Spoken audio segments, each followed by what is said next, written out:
Hey everyone, Nas here. I just want to say thank you for checking out these videos and for being a part of this YouTube channel. These narrations and writing these stories have been a lot of fun.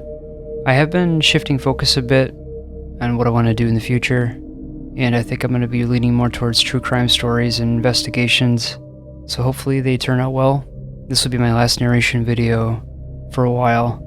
Hope you enjoy the stories, and let's get into the video.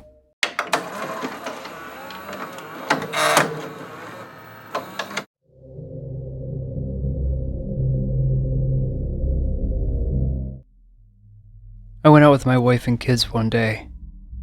It was our son's 13th birthday, and we wanted to make it special for him. So we rented out his favorite place, and the kids had a blast. After finishing up one last game at the arcade, we decided to make our way back home. We pulled into the driveway, and I looked over to see our greenhouse door open. As my family made their way inside, I walked over to close the greenhouse door.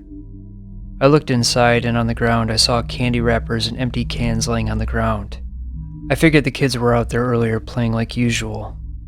I cleaned it up and went inside. My wife was in the living room sitting down, watching Unsolved Mysteries, and the kids went up to their rooms.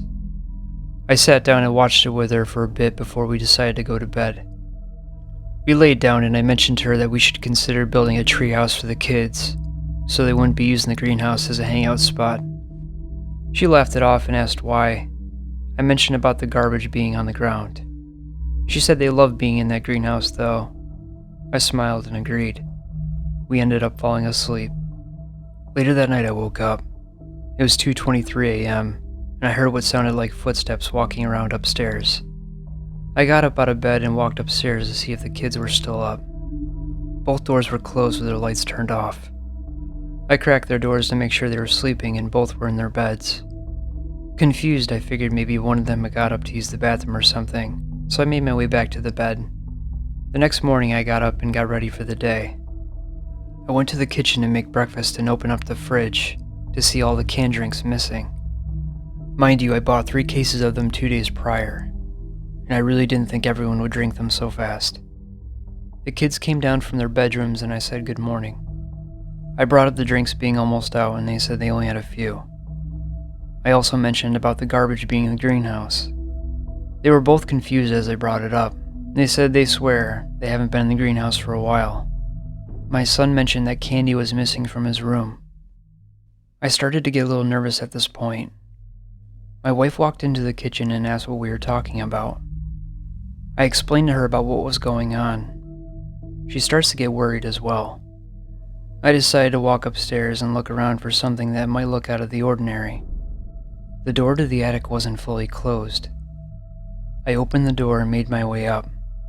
Empty cans and candy wrappers were scattered all over the ground, and next to it was a note. I started to get nervous and picked it up. It read, "Dear the Davidsons, I've been here for 5 days now and you have a really nice home. It was cozy staying in your son's bedroom when he was asleep at night. He looked so peaceful as he slept there. I'm sorry for making a mess and raiding your fridge. When you were out, the greenhouse seemed like a nice place to be. Maybe I'll be around again sometime. By the way, tell your son I said happy birthday." I felt sick to my stomach. I ran downstairs with the note and started to make sure all the doors and windows were locked. My wife asked me if I was okay, because she knew I was distressed. I showed her the note, and her face went as pale as a ghost. I brought the note to the police station, and they said they'd keep an eye out. We ended up installing security cameras and a security system as well. We constantly look into the attic and the greenhouse out of paranoia. I still have a hard time sleeping, knowing that one day we could be revisited by this mysterious person.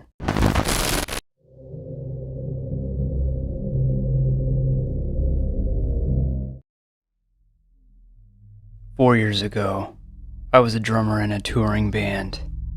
We'd seen our fair share of strange stuff and dealt with some pretty awful situations. Even had our van destroyed due to a drunk driver smashing into the side of us one night. But Oklahoma housed one of the messed up times we've ever roped ourselves into. We'd been driving for 14 hours getting to this gig. Pulling up to this venue in Oklahoma, we parked our van and started to load our gear in. Tired and exhausted for being on the road for 4 weeks straight. We get done loading in and chilled in the van for a bit. Strangers occupied the outside of the venue. They came up to our van asking if we knew how to party, but we just wanted 10 minutes of rest so we could clear our minds.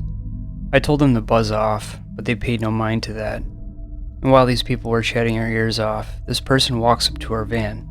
It was the booking manager running the show. She introduces herself to us and said that she was eternally grateful that we were able to make it there. She was a little on the eccentric side, but we introduced ourselves with a friendly smile. She also mentioned that we were about to go up. So we pulled ourselves together and entered the venue, got to the stage and played the show. The few people who were there really enjoyed the music, which was nice. So we ended up getting our stuff together to load back into the van. The people outside were still pestering us, and I'm usually a pretty patient person, but this tilted me over the edge. I finally told them if they didn't stop bothering us, I was going to lose it.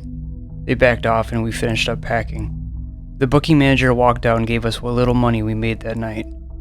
She mentioned if we didn't have a place to go that we could crash at her place, and we honestly wanted to get some rest and possibly some food, so we took her up on the offer. We got in the van and followed her car to her house. She opened her car door and directed us where to park.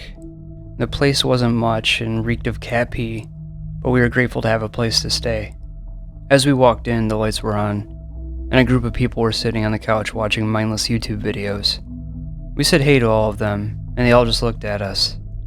She says to the guys, "Oh hey, did you all eat yet?" They all mumbled no. She asked if we were hungry because she was about to make burgers. One of the members and myself were vegan, so the two of us politely declined and said we would try to order somewhere. She said, "Oh, no worries. I have jackfruit for a substitute if you'd like that instead." We were both stoked and said, "Sure, that sounds pretty good." So we sat down next to the people on the couch and waited for the food to be made. They were not social at all, and were a bit off-putting by how poorly maintained they were.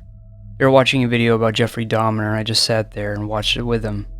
One of the guys made a really strange comment about how well the people probably tasted. I looked at the other members in the band, and they gave me a strange look too. From the kitchen, she says, "Dinner is almost ready, guys." So the band got up and sat down at the table, where it was messy with trash and garbage everywhere. She brought the burgers in the room with paper plates, and she prepped the burgers for the others since they didn't want to move from their spots. We grabbed plates and buns to prep our meals, and the burgers looked really unappetizing and gross, but I wanted to be respectful and was grateful to have a meal. She pointed out which ones were made with jackfruit. The other members grabbed burgers and put them on their plates. We sat down while she brought plates in for the other guys sitting down. I was a bit hesitant about eating, but took a bite of the burger. It wasn't consistent with the texture of jackfruit. She looked at me as I'm trying to eat. I hear one of the guys sink their teeth into their food. He says, "Man, this guy tastes amazing." I looked at her and said, "What did he say?" She said, "Oh, it's nothing." The guy mumbled, "No, it's not nothing. He tastes the best I've ever had. Well done on this meal," and he laughed. I spit my burger onto my plate. The other members dropped their plates and stopped eating. We got up as soon as we heard that, and she said, No, I'm sorry." Our friend was dying, so we stopped his suffering and decided to make him. We don't eat much around here. I ran outside and threw up. The other members ran out as fast as they could, and the singer called the authorities. She ran out and yelled, "I'm sorry," as one of the guys came out with a baseball bat and charged at us. But we got into the van and drove off as fast as we could. The people in the house were busted, and come to find out they had a history of cannibalism. Missing band's head came up, and you can guess what happened to them. They were trapped by this group of people and turned into meals. I've stopped eating burgers entirely. The thought of that disgusting place in Oklahoma has killed any appetite I've ever had for them. I knew we should have ordered out that night. Thank you so much for being here and taking time out of your day to check this video out. If you enjoyed the video, consider subscribing to know when new videos release in the near future. I hope you're all well and staying safe.